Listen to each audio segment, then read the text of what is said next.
Hey, it's Marco Hanna, and this is the iPad Air, the 5th generation iPad. Totally redesigned for this generation, it picks up almost all the design cues from the iPad mini, which in turn gives this new iPad the Air name, describing its size and almost lack of weight. The iPad Air is 20% thinner and 28% lighter than the previous iPad. This makes the iPad only 7.5 millimeters thick and weigh only 1 pound.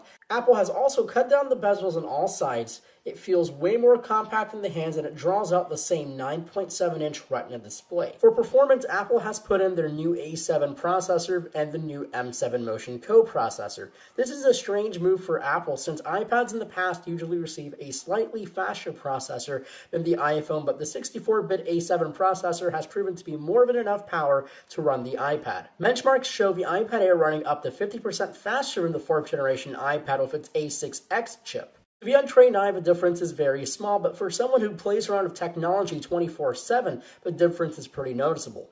Pictures load up faster, and we don't have that pixelation moment, applications launch twice as fast, and graphic-intensive games like this racing game will run at higher frame rates and reduce lags and hiccups to almost none. The A7 also shines while browsing the web and running multiple applications. Having the M7 Motion co-processor also helps the A7 and the iPad for power efficiency. It picks up tasks like monitoring the position of the iPad. For example, if you turn the iPad to landscape, the M7 would be the processor which would tell the iPad to orientate the screen to landscape. It helps the iPad use less energy and not fire up the A7 to 100% for that simple task. This helps the iPad achieve its famous 10 hours of battery life on a much smaller battery pack than before, and yet we are still achieving almost 12 hours of battery for video playback at halfway brightness. Speaking of video playback, iPad Air now features stereo speakers, a first for a full-sized iPad. For the ultimate everyday tablet, I can't think of a tablet better than the iPad. Apple sells millions of these for a reason, and the most common question people ask when they see you with a tablet is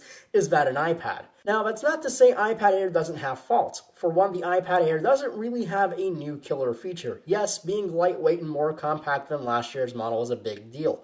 But we saw the absence of Touch ID on the new iPad, a feature we were really hoping to receive.